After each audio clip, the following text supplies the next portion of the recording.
السلام علیکم ګرانو دوستانو. نن به زه تاسو ته یو ډېر د خوشحالۍ خبر درکړم چې د افغانستان ځوان لوبغاړو په نړیوال جام کپ کې خپله اولنۍ لوبه پی ان جي نه ګټلې ده او په دغه لوبه کې پی ان جي ته یو بدترینه ماتې ورکړې ده او همدغسې پاکستان ته هم د خطر زنګ وهلی ده، ځکه د افغانستان راتلونکې لوبه پاکستان سره ترسره کیدونکې ده.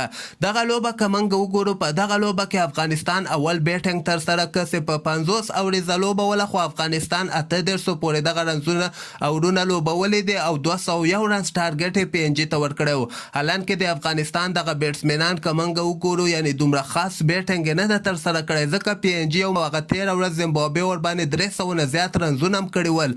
خو زه خیر د افغانستان اولنۍ لوبه وله دوی تمرینات هم نه ور ترسره کړي، خو بیا هم ښه بیټنګ یې ترسره کړ چې په دغه کې سلمان صافي 2 رنزه کړي دي، اعجاز احمدزي 15 رنزه کړي دي او خیبر وریثي کوم د هغه بیا 13 مهم رنزونه لاندې کې کړي دي.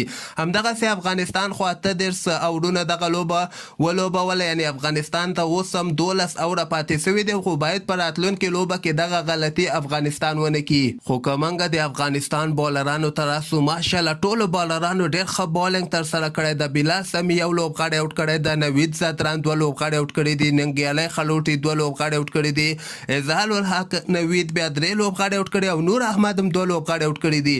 د پی ان جي ټول ټیم په 15 رنزو کې د افغانستان زمریانو اوټ کړی ده.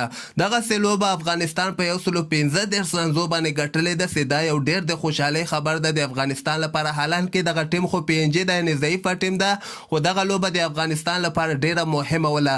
او بله لوبه به زه تاسو ته وایم چې د افغانستان پاکستان سره په 20 تاریخ باندې په انډر 19 ورلډ کپ کې دغه لوبه ترسره کیږي. نو تاسو ټولو افغانانو د کرکټ مینوالو ته ډېر زیات مبارکي. که تاسو عمر باندې خوشحاله سوي یاستئ، دغه ویډیو هم در سره حتما لایک کړئ او همدغسې تازه خبرو لپاره تاسو دغه چینل هم در سره سبسکرایب کولی شئ.